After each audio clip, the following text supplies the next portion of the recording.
Our episodes deal with serious and often distressing incidents. If you feel at any time you need support, please contact your local crisis centre. For suggested phone numbers for confidential support and for a more detailed list of content warnings, please see the show notes for this episode on your app or on our website.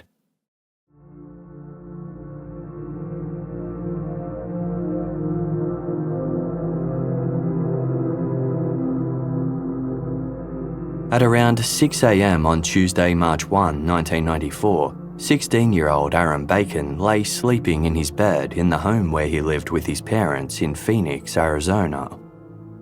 The quiet of the early morning hour was broken by a high-pitched noise outside Aaron's closed bedroom door.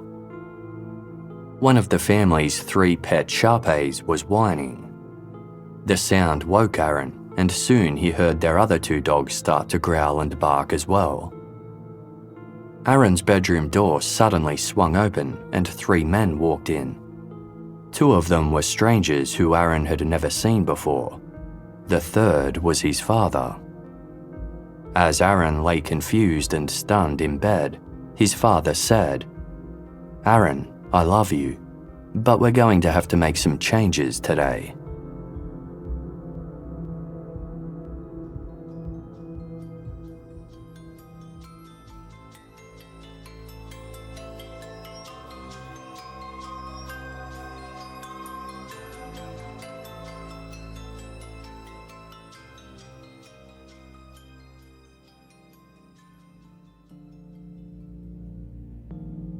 Sally and Bob Bacon had been worried about their youngest son for some time. Aaron had always been a bright, talented, and exceptionally empathetic child. When he was little, his mother had discovered that he was making peanut butter sandwiches and leaving them out for unhoused people who lived in the same historic district of Phoenix that they called home. He stood up for kids at school who were being bullied, and he was passionate about music and writing poetry. But things had slowly started to change when Aaron was in the 8th grade. The problems began when his brother Jared, 3 years older than Aaron and the only other child of Sally and Bob Bacon, began experimenting with recreational drugs. Aaron was unhappy about this. His father Bob was a recovering alcoholic. By 1994, he had been sober for 8.5 years and was doing well, with a thriving career as an architect and a designer. Bob had always been very upfront with his sons about this, teaching them about the dangers of addiction. Yet, when Jared started using drugs, neither Bob nor Sally confronted him about it, which upset Aaron. Jared eventually asked his mother for help, and his parents sent them to a respected rehab facility in Minnesota. The experience didn't seem to change Jared's behaviour, and he continued to smoke cannabis after leaving the facility. He eventually stopped using drugs on his own a few years later. But 6 months after Jared had entered rehab, Aaron began to experiment for himself. He started smoking cannabis and taking psychedelics. Aaron had always been a top student, but his grades began to drop. He campaigned to be allowed to change schools, leaving the exclusive private school he attended for a public one called Central High. Aaron told his parents he felt stifled by his current school and wanted to study somewhere with a more diverse student body. His girlfriend also attended Central High, adding to its appeal. Sally and Bob had agreed, but were disappointed when the switch didn't seem to make Aaron any happier or more settled. In fact, his behaviour grew worse. He would take the family car out at night without permission, getting into minor scrapes and later denying it when his parents noticed the damage. Aaron was increasingly withdrawn and irritable, no longer confiding in his mother as he once had. The final straw came in February of 1994, when Aaron was attacked by members of a street gang in his school parking lot. Witnesses to the assault said that it didn't appear to be a random incident. It looked like the gang members knew Aaron. They had called him Rabbit, a nickname that suggested familiarity. Sally and Bob wondered if Aaron was in fact an associate of the gang. He was now smoking pot regularly. What if the attack had been drug-related? Concerned that their youngest son might have escalated from taking drugs to selling them, Sally and Bob knew they had to do something as soon as possible.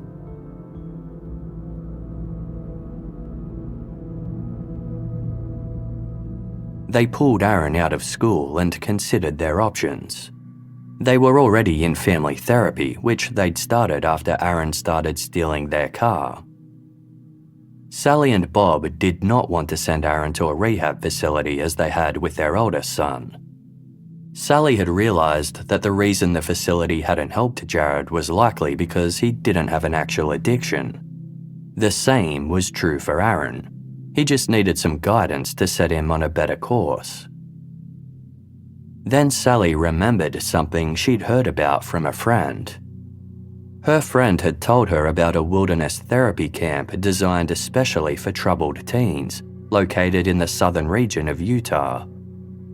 Sally's friend knew a couple who had sent their rebellious son there, and he'd reportedly emerged with a wonderful new attitude.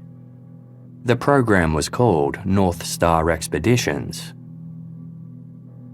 North Star had been founded 4 years earlier by a former military policeman named Lance Jagger. It was one of many such camps that had sprung up in Utah and other western United States during the 1980s and 90s. In fact, it was estimated that there were roughly 115 organizations that offered wilderness programs designed to assist so-called troubled youths across the entire country. Away from televisions, computer games, and friends deemed to be a bad influence, teenagers who attended these programs could reconnect with the natural world via long, difficult hikes and sleeping outside. They were taught outdoor survival skills, such as starting a fire with no matches, as a way to improve their discipline and self-esteem. Sally and Bob Bacon were intrigued by the idea of wilderness therapy. They called North Star Expeditions and asked for a brochure.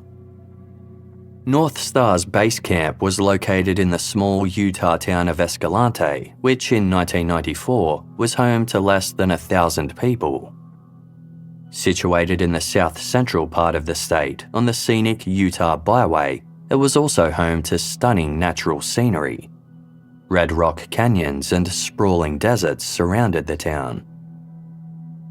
There were 4 phases to North Star's 63-day program. A-Team was the first phase, an orientation portion for new arrivals. Then they graduated to Primitive, where they were transported out to the Escalante River Basin and provided with backpacks, sleeping bags, and clothing. This phase began with a 48-hour fast, after which attendees were given a week's worth of food supplies. They had to cook their food themselves, and it mostly consisted of rice, lentils, oatmeal, as well as some vegetables and proteins. Next came the handcarts phase, where teens would learn to work together as a team. The final phase was llamas, which taught care for animals and prepared the youths for their return home. After reading about the company and its many success stories, the Bacons spoke with North Star representatives over the phone. They were told that the campers hiked for around 8 to 10 hours a day, then sat by a campfire at night, writing in their journals and chatting about their issues with trained experts. Sally Bacon thought this sounded perfect for Aaron. He was a thoughtful, introspective boy who was content being alone and loved to write. Sally could picture him sitting by a fire, scribbling away and having plenty of time for reflection while surrounded by stunning scenery.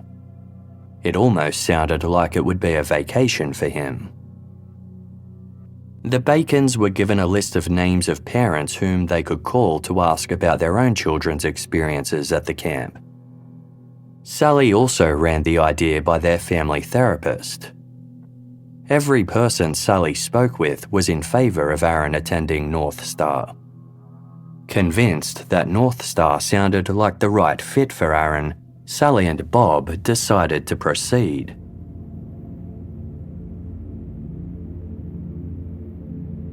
It wasn't going to be cheap. The program cost $13,900 and also charged for interstate transportation, as Aaron would be travelling over from Arizona. North Star also said that for an extra $775, one of the organisation's owners, Lance Jagger, would fly to Phoenix and personally escort Aaron to the camp. They recommended this approach over parents bringing their child to North Star, as it would set the new tone for the troubled teen from the get-go and prevent unpleasant family fights. Sally and Bob agreed and took out a second mortgage on their home to fund the costs. The day before Aaron was due to be taken to Utah, the couple met with Lance Jagger and his wife Barbara at a hotel in Phoenix. The four had a long meeting to discuss the finer details of the plan. Sally also wanted to voice some final concerns. Aaron was tall at just under 6 feet and thin, weighing 131 pounds, or roughly 59 kilograms. Sally was worried that the program, which saw teenagers receive fairly basic food, might lead to him shedding weight he couldn't afford to lose. Barbara reassured Sally that they would never let any of their campers lose weight. Sally wanted to know what the protocol was when a teenager made a complaint. What if, for example, a camper reported that they had been sexually abused by one of the camp leaders? How would North Star handle that? Lance and Barbara explained that if a child made a complaint, someone from the North Star office would be immediately dispatched to the location where the teens were camping to investigate the matter. But the Bacons wouldn't need to worry, because Aaron would be well cared for. His days would be spent in some of the most beautiful locations in the western United States, and there would be therapists on hand for him to talk through his issues with. Bob warned that Aaron wasn't the type of person who responded well to threats or intimidation tactics. A hostile approach wouldn't work on him.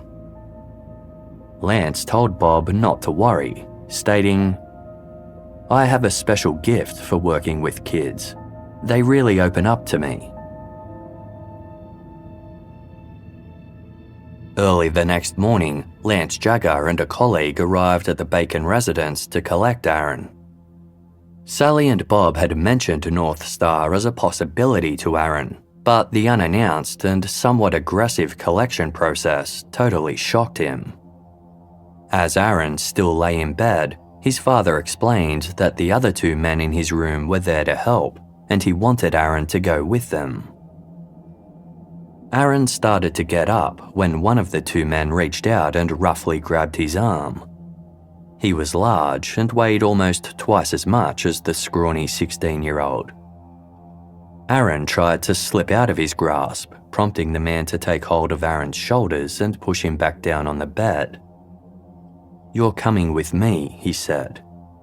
"If I detect any resistance, I'll assume you are trying to get away, and I'll take the appropriate action. Do I make myself clear?" When Aaron was escorted from his bedroom, flanked by Lance and his co-worker, Sally could see how scared he looked. She moved to hug him goodbye, but Lance didn't allow Aaron to hug his mother back. Sally kissed Aaron on the cheek and said, "I love you." Aaron was silent. After he left the home, driven away to the airport by his handlers, Bob began to cry. Sally and Bob weren't allowed to talk to Aaron while he was at North Star. They were permitted to call the head office once a week for a report on Aaron's progress. Sally typically called and would speak to either Barbara Jagger or another staff member named Daryl Bartholomew. They always told her things were fine, though Erin was rebelling somewhat. Barbara said he'd tried to manipulate her, while Daryl described him as belligerent and a whiner who was refusing to carry his pack on hikes. The other kids in the program didn't like him. These descriptions didn't sound like Erin as far as Sally was concerned, but she rationalised it by telling herself the program coordinators were likely jaded from their experience working with teenagers who really were manipulative. Several weeks passed. One day, Sally received a call from North Star asking her a question. Was it true she had a rare form of epilepsy that could sometimes cause loss of bowel control? Sally affirmed that this was true and asked why they wanted to know. The staff member told her that Erin had soiled himself and told his camp counsellors about his mother's condition. He said he was worried that he might have inherited it. This alarmed Sally. She told the staff member that had never happened before, and Erin had shown no signs of having epilepsy. She couldn't understand why he would soil himself, which was something that hadn't happened since he was an infant. The staff member reassured her that nothing was really wrong with Erin. Teenagers in the program pulled stunts like that all the time. Sometimes, if they were hiking and not permitted to stop to go to the bathroom, they would soil themselves to make a statement. Sally was confused. She asked why they wouldn't just be allowed to use the bathroom in the first place, but was merely told it wasn't always possible if they were trekking up a hill. On the evening of Wednesday, March 30, Sally called North Star for another progress update. Erin was nearing the end of 1 month at the camp. Unfortunately, the news wasn't positive. Daryl Bartholomew told Sally that Erin wasn't cooperating with them and was trying to obtain other kids' food, despite having his own to eat. His attitude was so poor that he'd have to repeat the program. Distraught by this news, Sally went to bed crying that night. As she lay there, she prayed that things would improve for Erin.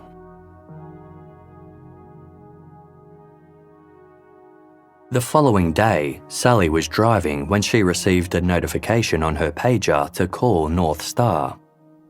When she arrived home, she phoned the organisation's head office and spoke to Barbara Jagger. "Erin is down. We can't get a pulse," Barbara told her. Sally didn't understand what Barbara was saying.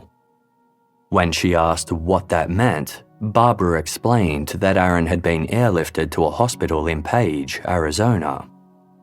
Sally should call her husband, Bob, as he'd already been notified and had the hospital's number.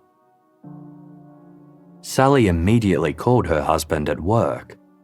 He sounded numb and spoke directly, telling Sally that apparently there had been some sort of freak accident at the camp. Erin had collapsed, possibly after eating something poisonous. Camp leaders had done all they could to revive him, but nothing had worked. Erin was dead. 3 days later, Erin's remains arrived at a mortuary in Phoenix. The devastated and shocked Sally and Bob went there to identify him. As the sheet was removed from Erin's body, Sally covered her eyes and began to scream.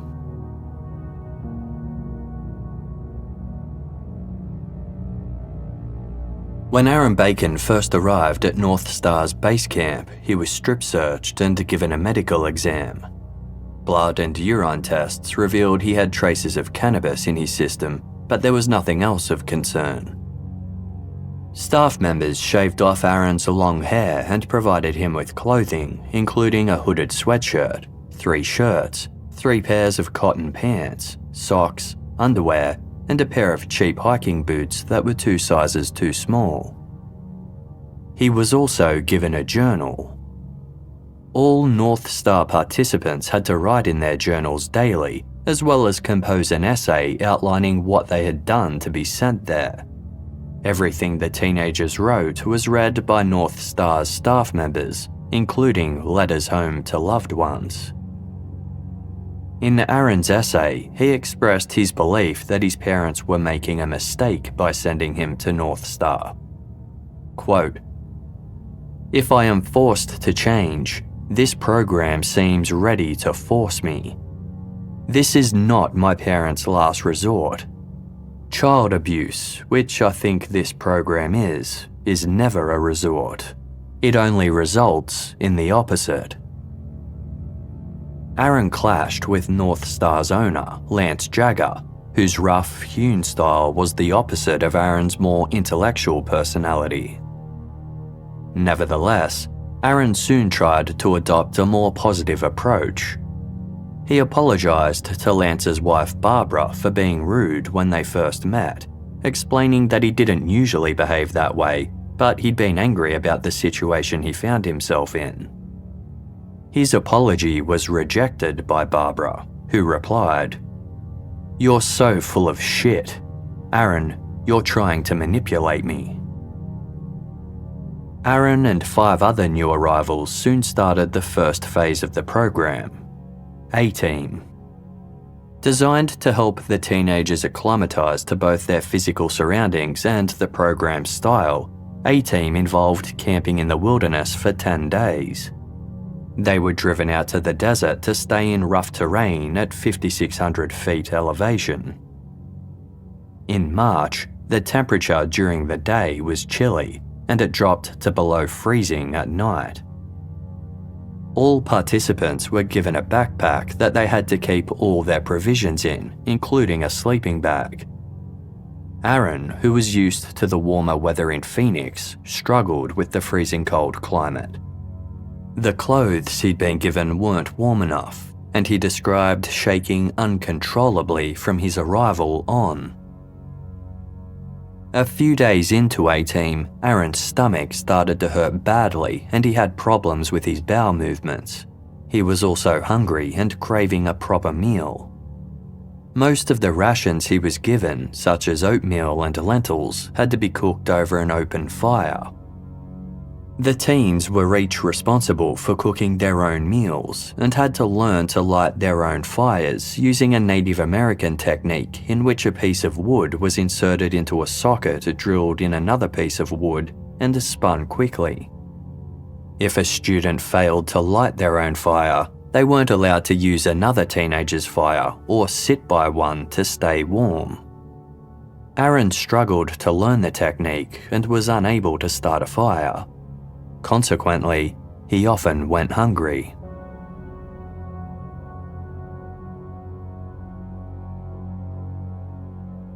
Despite not mastering fire starting, Aaron was moved into the second phase of the program, called Primitive. This involved a grueling 6-week hike. Aaron's group of 6 teenagers was led by 3 camp counselors employed by North Star: 19-year-old Craig Fisher, 20-year-old Sonny Duncan, and 21-year-old Jeff Hohenstein. Only 2 counselors stayed with the group at any given time, with the 3 young men rotating shifts to take turns. Primitive began with the teens undertaking a 48-hour fast, while simultaneously trekking through rough terrain. Aaron, who still had an intense stomachache, wrote of how bad he felt. But he tried to put a positive spin on things, noting that the next couple of weeks would both test my physical limitations and broaden them. The hiking was difficult. It involved lots of clambering across sharp rocks and steep cliffs. As Aaron's boots were too small for his feet, he began to develop painful blisters. Under the weight of his 45-pound or 20-kilo backpack, he also started to trip and fall. After the first fall, Aaron struggled to regain his feet due to the weight of the pack. He eventually managed, but soon fell again. His legs felt weak like jelly. After this second fall, his entire body was numb and he couldn't lift his arms. When Aaron reported these issues to his counsellors, they dismissed Aaron's complaints, believing he was feigning discomfort and pain to get out of the program. They told him to stop being lazy. The more Aaron complained about feeling sick and dizzy, the more harshly he was criticised. It wasn't long before some of the other teens and even the counsellors were calling him gay, using the word as a derogatory slur to imply Aaron was weak and not masculine enough. On Sunday, March 13, 2 days into the hike, the group was permitted to break their fast. All of the teenagers were given a can of peaches. But during the hike that day, Aaron continued to trip and fall. At one stage, when he tried to climb through a canyon, he slipped and hit his chin on a rock, cutting it open. Aaron wrote in his journal, "I'm just so enveloped in pain. The staff didn't seem to care one bit." After this, Aaron started suffering nosebleeds. He continued to feel the cold intensely. 2 days after his bad fall, Aaron said he could no longer carry his pack. The weight was just too heavy and he wasn't strong enough to hike with it anymore. The counsellors refused to help, so Aaron had to abandon the backpack by the track with the intention of collecting it a couple of days later when they trekked back over the trail. Because all students had to carry their own food, Aaron wouldn't have access to his rations. As punishment, the counsellors also confiscated his sleeping bag. Over the next couple of days, Aaron tried to quell his hunger by eating things he and other students scavenged from the terrain, a raw lizard and a cooked scorpion. He hiked a little better without his pack, but still fell again, breaking a large water container he was carrying for the group. His situation started to improve later on Thursday, March 17, when he got his pack back. He was able to cook some rations and he got through that day's hike with no falls. In his journal, he described it as, "My first good day here at North Star." But the next day, Aaron struggled to cross a chest-deep stream with the rest of the group. He lacked the strength to lift his pack over his head to prevent it getting wet, so it and all of its contents were soaked. That night, he sat cold and shivering on the fringes of the group. He wasn't allowed near the fire for warmth and had to sleep in a wet sleeping bag. Aaron wrote of how scared and sick he felt in his journal. The pages were dotted with blood from his frequent nosebleeds, and his handwriting was starting to become illegible. Over the next few days, things worsened. Aaron had his sleeping bag confiscated again for lack of cooperation. He only had a wool blanket for warmth and was forced to sleep away from the rest of the group, who huddled together near the fire and beneath a tarpaulin.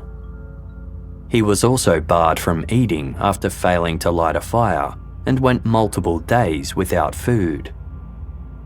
Starving and still suffering intense stomach pain, Aaron started to lose control of his bladder.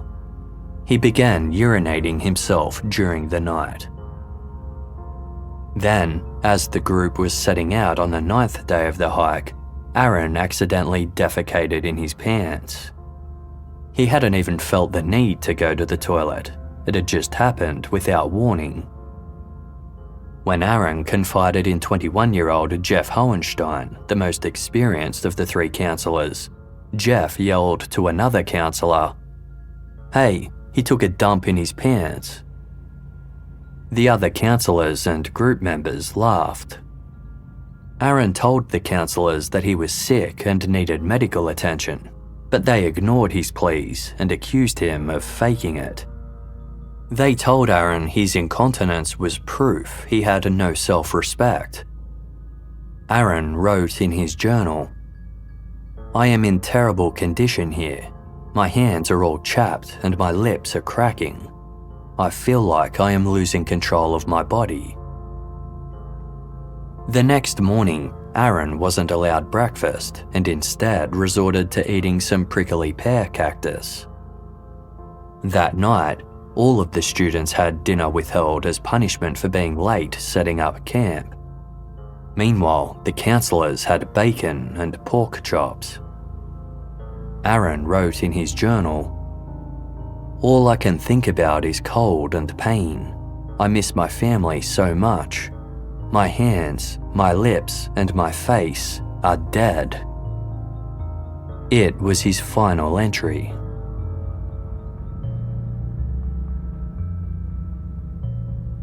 Aaron wasn't allowed to eat for the next 3 days as punishment for failing to keep his camp cup clean and deciding to again leave his pack behind. Another student secretly gave him some powdered milk mixed with brown sugar, and he consumed more cactus as well as a tea made from pine needles. Otherwise, he had nothing. Members of the group could see how listless and flat Aaron had become. He was pale, his cheeks looked hollow, and he had grown even thinner than he already was. Aaron continued to complain about his stomachache and the cold, but the counselors refused his requests to see a doctor. They gave him nothing at night to stay warm, despite Aaron having no sleeping bag or blanket due to leaving his pack behind. On the evening of the hike's 14th day, Lance Jagger and his business partner, Bill Henry, paid a visit to the group. They gave Aaron a blanket to sleep with, but refused to let him join the other group members under the shelter. The next morning, Lance and Bill demanded the teenagers perform a series of exercises, including 100 jumping jacks and 100 sit-ups. Aaron could only manage 10 sit-ups by himself. The counselors helped him do another 25. By this stage, Aaron was unable to walk much and only managed to hike a total of 2 miles. He could hardly move unless someone else helped him stand up. The counselors began to let him eat again, giving him some rice and lentils, but he later threw them up. When Aaron yet again complained about stomach pain on Monday, March 28, the counselors repeatedly accused him of malingering. Aaron explained that it hurt him to eat and asked to see a doctor. They told him they were a long way away from any doctors. The following day, the group had to perform a full-body hygiene task, which involved stripping down, hand-washing their clothes, and bathing. The other teenagers noticed how scrawny Aaron had become, later describing him as looking like a victim from a Nazi concentration camp. Aaron struggled to walk without falling down. Even lifting firewood was too difficult for him. He was able to eat small amounts of food, but he kept moaning and saying he was dizzy. When he looked at the sky, he hallucinated streaks of purple and flashing lights. He also told the others he was seeing spots. On Wednesday, March 30, the counselors finally requested help, radioing North Star's emergency medical technician, Georgette Costigan. She came to the camp to check on Aaron. However, the counselors didn't tell her of his extensive complaints, or that he'd barely eaten anything or slept in a sleeping bag for days. Georgette noticed Aaron's skin was dry and flushed, but didn't perform a medical exam. Figuring it was nothing serious, she refused the counselor's request that she take Aaron back with her, instead saying she'd check on him again the next day. She gave Aaron a slice of cheese and made him promise to keep hiking. Later that evening, Aaron vomited and moaned repeatedly. While the other teens sat around the fire writing in their journals, he sat alone with his head tilted to one side, his mouth open and drooling. Counsellor Craig Fisher told him to stop it and mimicked him. That night, Aaron was allowed to sleep in a sleeping bag for the first time in 8 nights. Before going to bed, he told Craig Fisher that he didn't want to die. Craig assured him that he wouldn't. The next morning, it took Aaron an hour to crawl the 20 feet from his sleeping bag to the campfire. He repeatedly fell asleep during this attempt to reach the group. The counsellors had to pick him up off the ground as he was unable to stand on his own. Once he was standing, he immediately fell over again. Aaron said that he needed to use the bathroom and was unable to make it to the latrine that the group used by himself. The counsellors carried him there, then left Aaron alone. One of the staff members radioed Mike Hill, a counsellor with another group, to ask if Aaron could be left with them, as he was unable to walk and the emergency medical technician would be visiting Mike's group that day. Mike agreed and offered to collect Aaron with some of his campers. When he arrived at the primitive camp, he was shocked to discover Aaron sitting inside the latrine covered with excrement. He had fallen in and was unable to get up. One of Aaron's counsellors mocked him by imitating the way he had collapsed and told Mike that Aaron was deliberately starving himself because he wanted to die. Horrified, Mike and several of his campers lifted Aaron out of the latrine and carried him to a shady spot. "Are you doing this because you want to die?" Mike asked Aaron. "No, sir," Aaron replied. "I don't want to die, sir." Mike made Aaron some oatmeal, but he only managed to eat a few spoonfuls. In a hoarse voice, he told Mike that all he could see was a white glare. A Native American man from the Apache tribe, Mike later said he knew then that Aaron was dying. He took out some Apache healing powder he kept in his pocket and sprinkled it around Aaron. Then he knelt and prayed. One of the boys camping with Mike's group began to cry. Sometime later, Mike received a message from Eric Henry, the son of North Star co-owner Bill Henry, that he was headed their way with a truck to collect Aaron. "Get the faker ready," Eric said. When he arrived, Eric lifted Aaron into the back seat as he was unable to get up by himself, then spent about 15 minutes chatting with other staff members. Just before 3 p.m, they heard a banging sound coming from the truck. Aaron was slumped unconscious, his head knocked against the back window. He had no pulse and his heart had stopped. Eric Henry and Mike Hill pulled Aaron from the car, and Eric radioed base camp while Mike tried to administer CPR.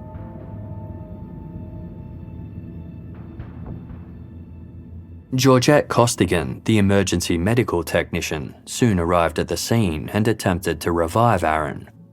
She was joined by the physician's assistant who'd examined Aaron when he was first admitted to the program, but didn't recognize the frail and gaunt boy in front of him. Advanced life support procedures were performed on Aaron without success. Georgette repeatedly cried out, "Oh shit, oh shit." A helicopter was sent for, and Aaron was flown to a hospital in Page, Arizona, where he was pronounced dead. When North Star Expeditions called the Bacon family to inform them of Aaron's passing, they used vague language and implied there had been some sort of tragic accident. Bob Bacon was left with the impression that Aaron had suddenly collapsed out of the blue, perhaps after accidentally eating some kind of poisonous vegetation. But when he and Sally Bacon viewed their son's body in the morgue, they knew that whatever had happened was no sudden accident. In the month since they had last seen Aaron, their son had grown so emaciated that his limbs resembled toothpicks and his face was gaunt and hollow. His entire body was black and blue with bruises, while his skin from his groin to his feet was covered in weeping open sores. The only way that they could recognize him was from a childhood scar above his right eye. Sally and Bob were horrified that staff from North Star had given them no warning about the state their son's body was in or what they might see when they identified him. An autopsy revealed that during the 4 weeks he'd been at the camp, Aaron's weight had dropped from 131 pounds or 59 kilograms to 108 pounds, just under 49 kilograms. This amounted to a 17% loss of body mass. Many of the bruises covering his skin were from the repeated falls he'd suffered. Others were from the staff members' resuscitation attempts. The sores from his groin down were the result of Aaron's incontinence, which he'd endured over the final 2 weeks of his life. Aaron had ultimately died of acute peritonitis, an inflammation of the membrane that lines the abdominal wall. This inflammation is caused most commonly by bacterial infection. In Aaron's case, it was the result of a perforated ulcer in his large intestine, which allowed the contents of his digestive system to leak into his abdominal cavity. Despite North Star staff saying Aaron's demise had been sudden, the infection was large and extensive, indicating it had been growing over a long period. It was estimated that the ulcer had most likely developed around Tuesday, March 15, about 2 weeks after Aaron's arrival at North Star. Hypothermia, stress, and malnutrition would have all caused the ulcer to worsen. Aaron had been complaining of stomach pain since almost the beginning of his time at North Star. If the ulcer had been diagnosed early on, it could have been cured by an over-the-counter medication. If Aaron had been taken to hospital as late as the day before his death, or even hours before his final collapse, his life would most likely have been saved by antibiotics and proper medical care. A few days after the Bacons viewed their son's body, they received a call at home from a television reporter who was also based in Phoenix and was covering Aaron's death for their station. The reporter was seeking a statement from the couple about the fact that 4 years earlier, 2 other teenagers had died in incidents at 2 separate Utah-based wilderness therapy programs, both of which had direct links to North Star expeditions.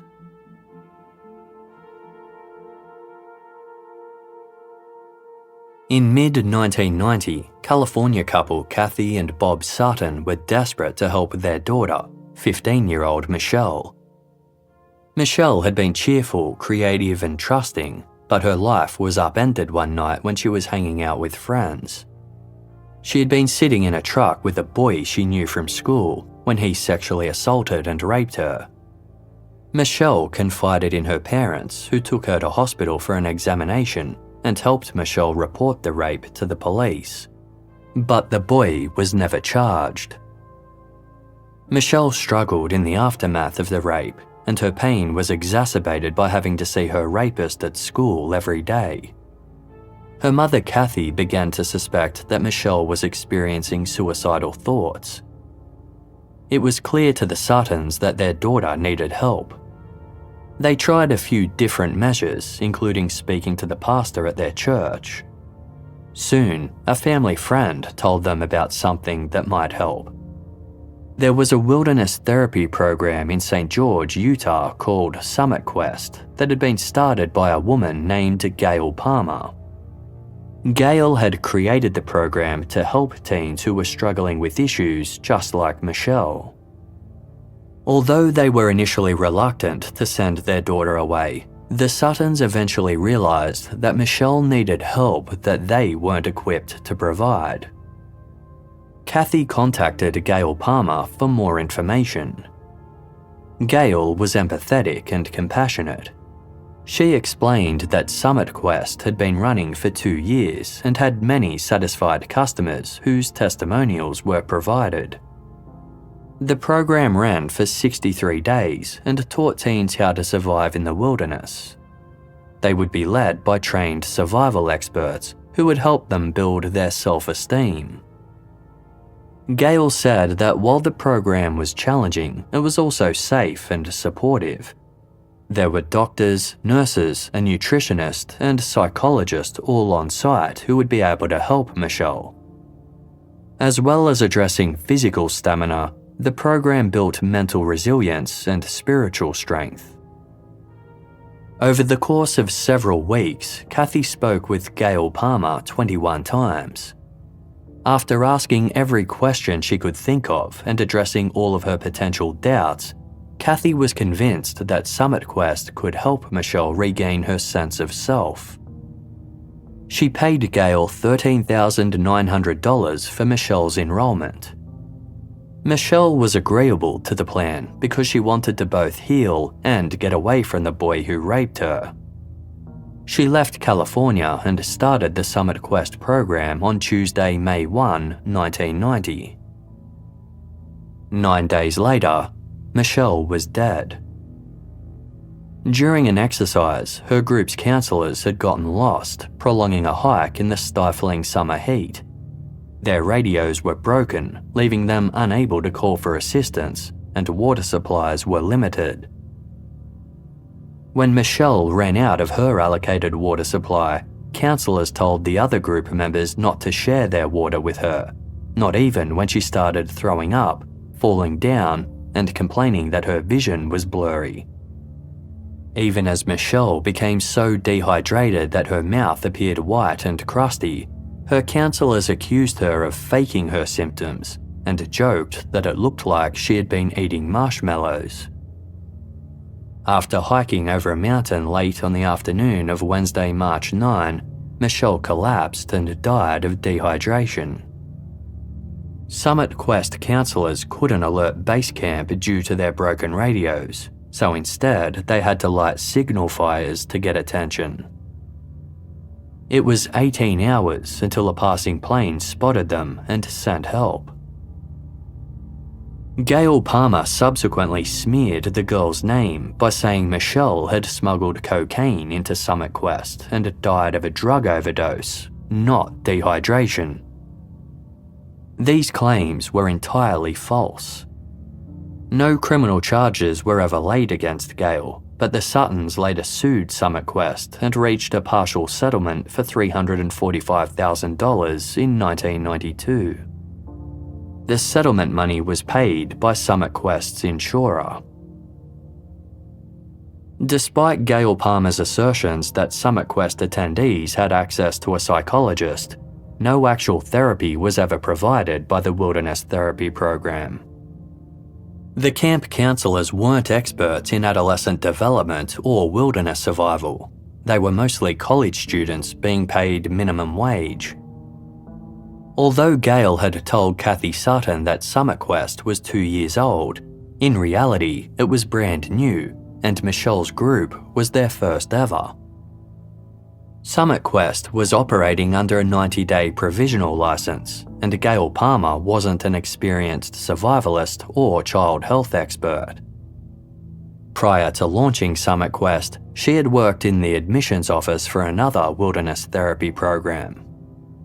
The testimonials from satisfied parents and teens that she'd shared with Kathy Sutton had been taken from that business, which was called Challenger. Challenger was founded in 1987 by entrepreneur Steve Cardesano after a career in the military. Steve Cardesano was a member of the Church of Jesus Christ of Latter-day Saints and a former student at Utah's Brigham Young University. In the 1970s, BYU introduced its own wilderness therapy program for college students. This course lasted several weeks, taught basic survival skills, and encouraged students to reflect on their goals while living in the wilderness. It was very successful until 1975, when a female participant died of dehydration. After that, BYU ceased offering the program. Steve Cardesano had completed the program when he was a student and had loved it.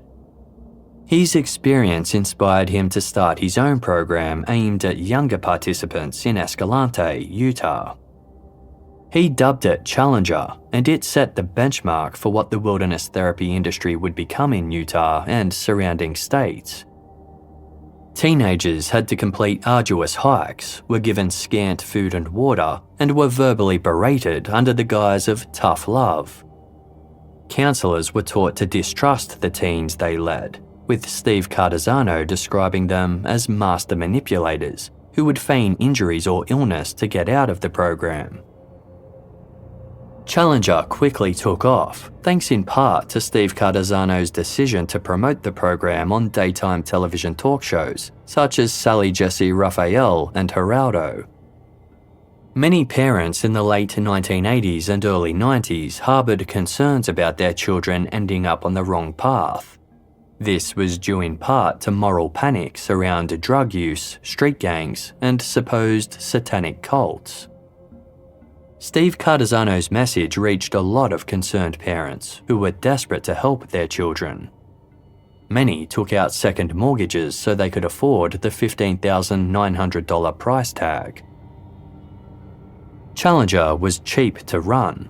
All that was required was some camping equipment and low-cost foods like oats and lentils. Steve Cardesano also set the model for hiring young people to work as counsellors and paying them minimum wage. With lots of money coming in and very little going out, Challenger made $3.2 million in its first year of operation. After Gail Palmer started her own wilderness therapy program, which resulted in Michelle Sutton's death, Steve Cardesano publicly accused his ex-employee of criminal negligence, telling journalists, "At Challenger, a tragedy like the one that killed Michelle Sutton could never happen." 6 weeks later, 16-year-old Kristen Chase left her home in Florida to attend Challenger. She wasn't given a physical exam upon being admitted to the program, but her mother did provide them with extensive medical records, which included difficulty running, a knee injury, and a history of coughing up blood. On Tuesday, June 26, just a few days into her program, Kristen collapsed after a 5-mile hike. Counsellors had dismissed Kristen's complaints of feeling unwell, denied her water, and ridiculed her. Kristen died of exertional heat stroke. It took more than 2 hours for help to arrive. This time, authorities in Utah laid criminal charges.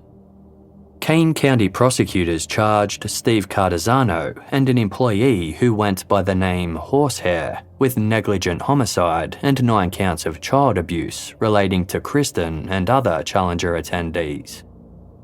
Horsehair subsequently agreed to testify against Cardesano in exchange for having his own charges dismissed. At Cardesano's trial more than a year later, in September 1991, Challenger employees gave evidence that students were beaten and treated abusively while under their care.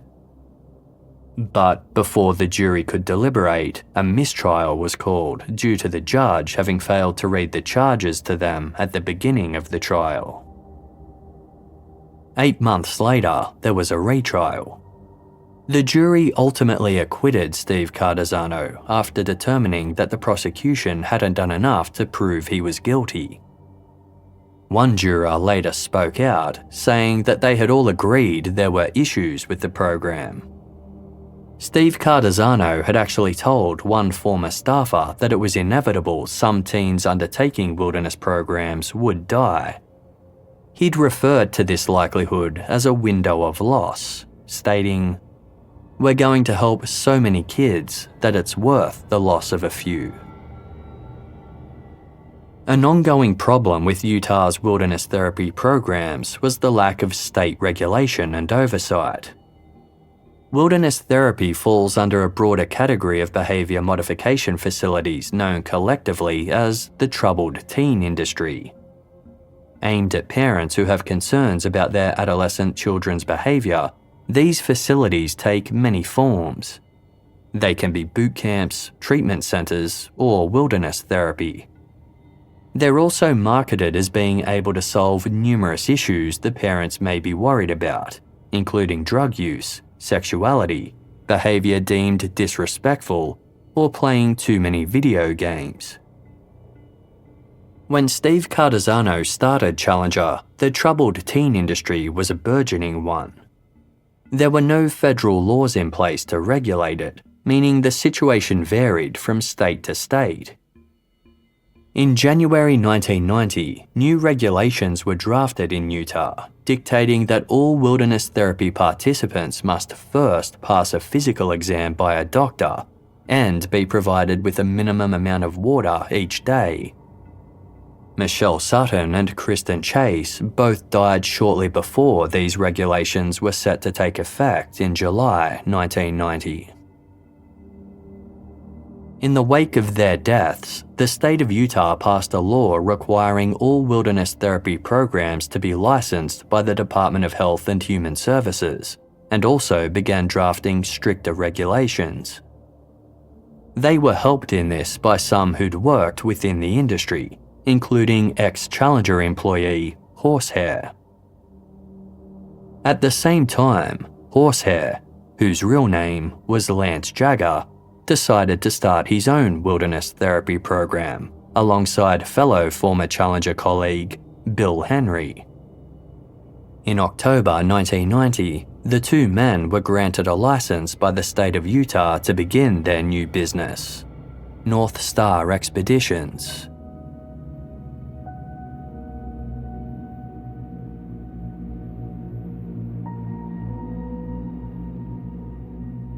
Aaron Bacon's parents had not known about the earlier wilderness therapy deaths, let alone that Lance Jagger was criminally charged for one.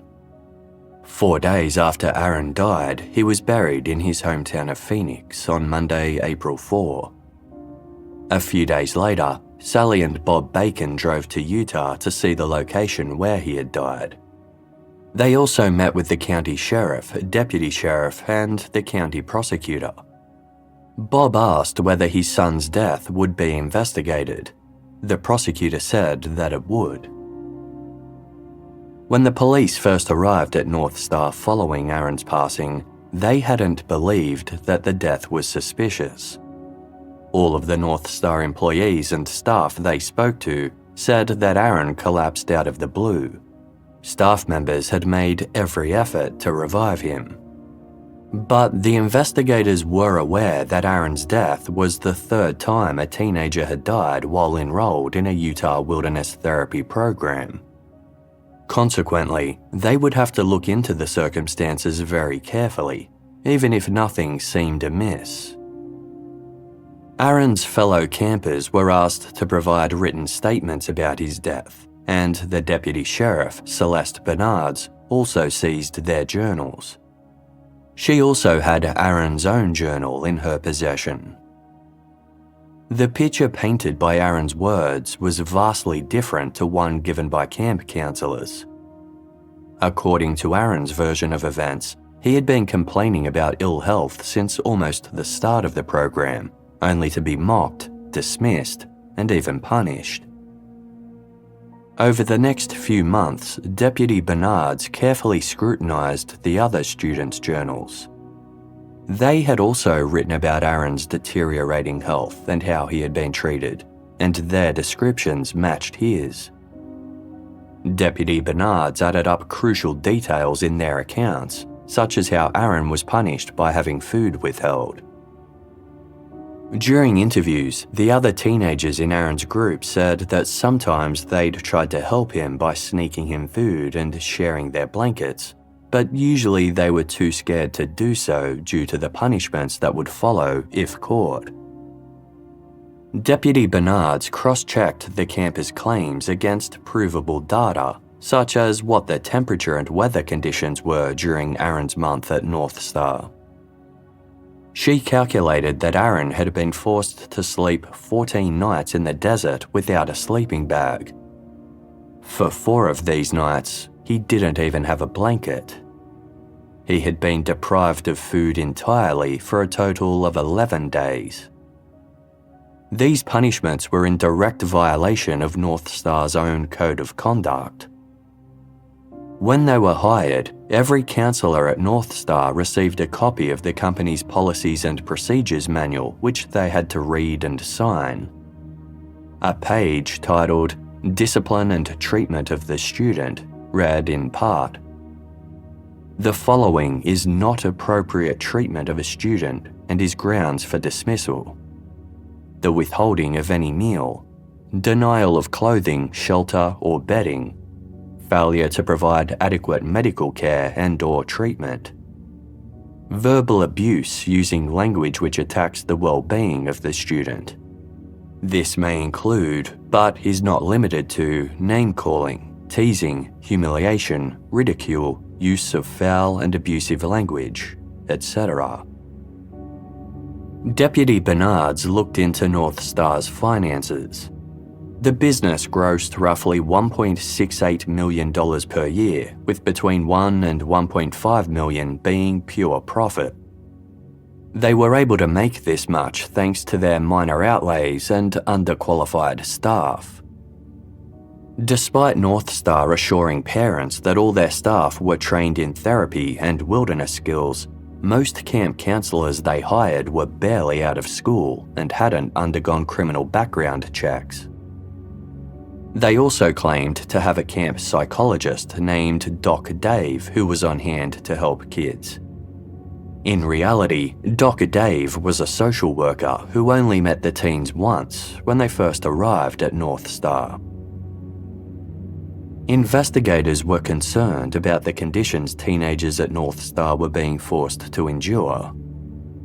The camp had been checked in the weeks after Erin died and was found to be fully complying with Utah's regulations, but the police still had their doubts. In early September, they conducted a surprise inspection of North Star's headquarters, with 2 doctors, a psychologist, and a nurse examining the 21 adolescents who were in their care. They determined that 3 girls staying with North Star weren't well enough to continue with the program. They were removed and had to stay with foster families until their guardians could take them home.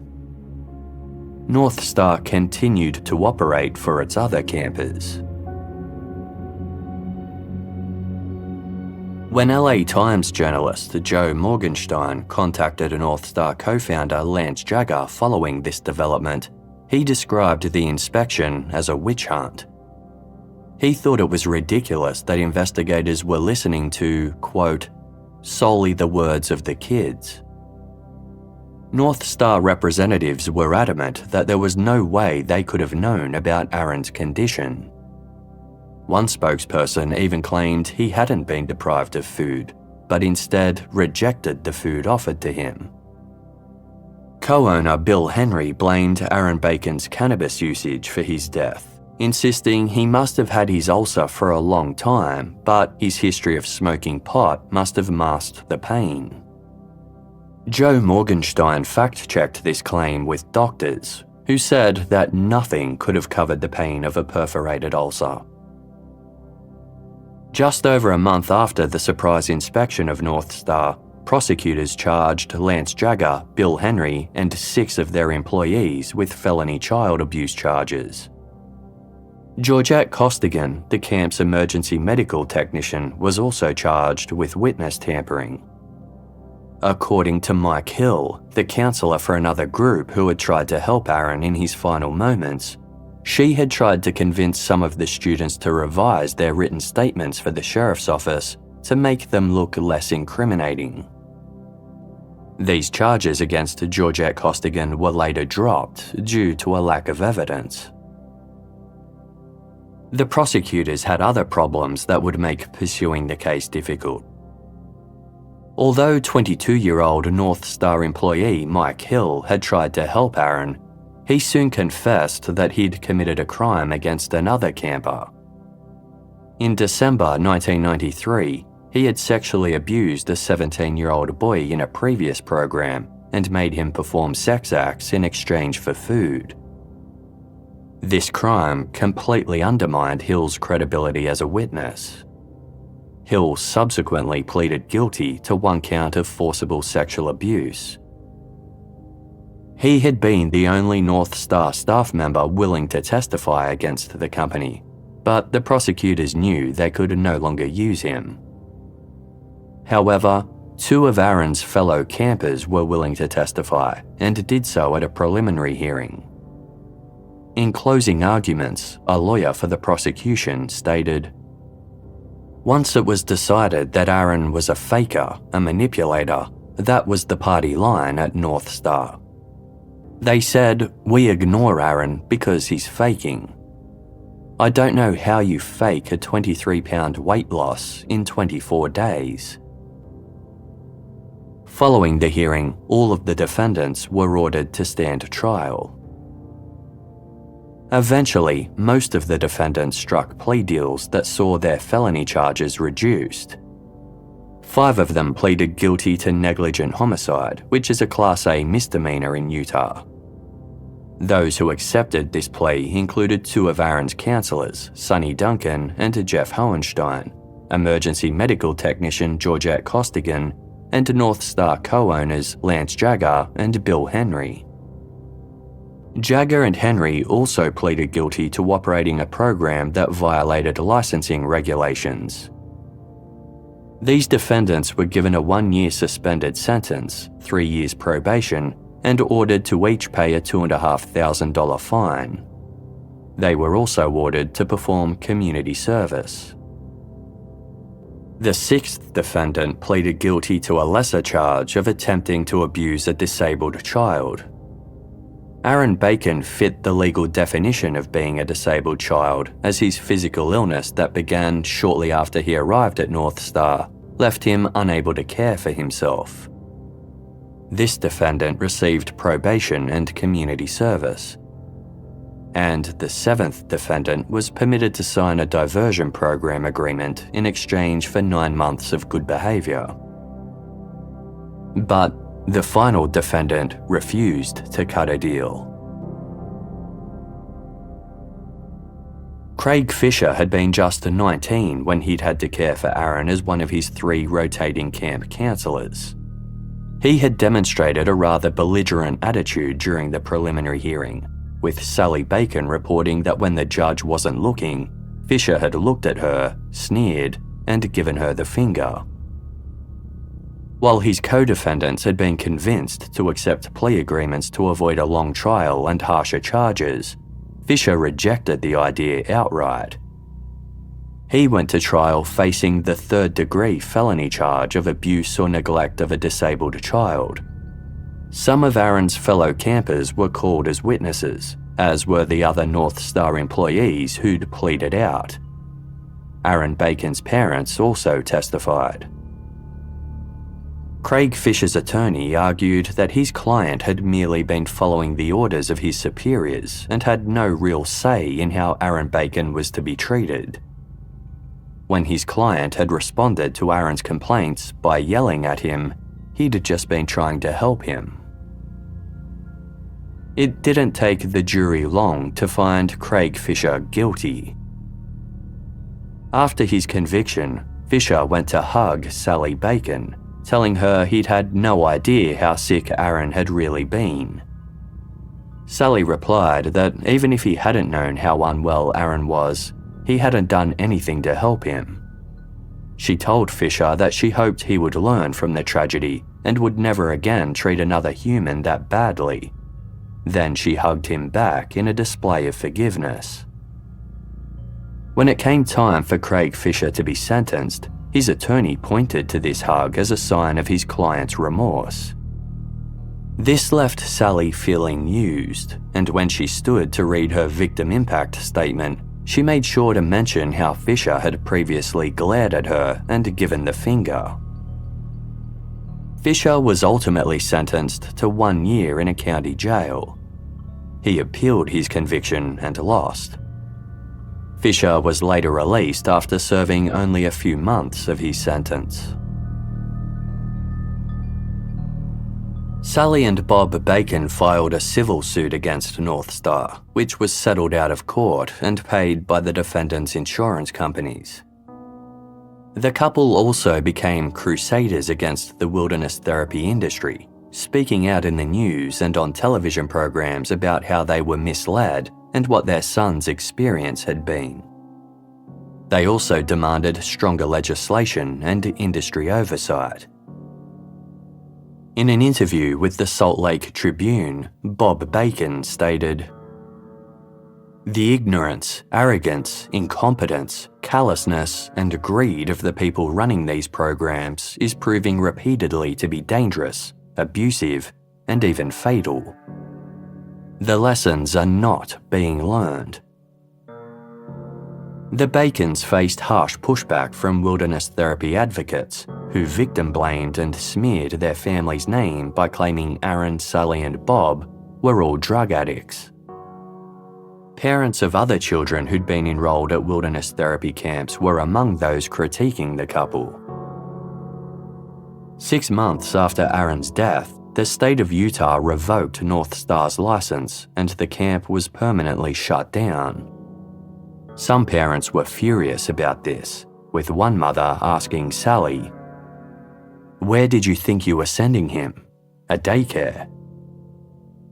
Sally later told author Maya Salovitz about this interaction and added, "They wanted a boot camp, and that's what they were sold. I didn't want a boot camp, so that's what I was sold. And see, that's what they didn't understand. These people sell you whatever you're looking for." In her 2006 book, Help at Any Cost, How the Troubled Teen Industry Cons Parents and Hurts Kids, Maya Salovitz noted that at least 9 other children had died in wilderness therapy programs in the years following Erin's death. Most of these deaths occurred when teenagers were denied requests for water, food, or medical attention. That number has increased in the years since Salovitz's book was published, with non-profit organisation Breaking Code Silence counting more than 30 wilderness therapy deaths since 1990 and 175 in the troubled teen industry overall. One occurred as recently as February 2024, when a 12-year-old boy was found dead at a camp in North Carolina. Other abuses aren't fatal, but have still resulted in trauma. Children have been forced to perform manual labour, ordered to attack one another verbally in order to gain privileges, and sexually assaulted. Other abuses have included the denial of basic hygiene and sanitary items, and forcing teens to march with their ankles tied until their feet bled. In one instance, a girl was made to dress as a sex worker and given a name tag that read, "Shameful Slut." The boys in her group were told to call her slut, hoe, and bitch. Some teenagers were forced to wear diapers, gagged with sanitary products, and ordered to clean toilets with their bare hands. There have been numerous cases of teenagers suiciding while in treatment programs, or coming to harm after trying to run away from one.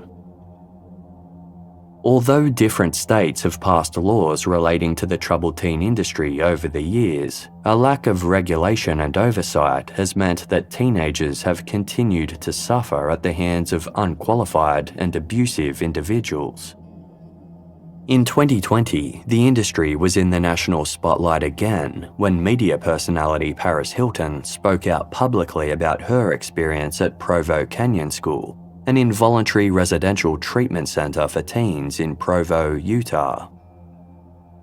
In the late 1990s, when Hilton was 16, she had gone through a rebellious phase. Her parents eventually sent her to a wilderness therapy camp and later Provo Canyon School in the hopes it would correct her behavior.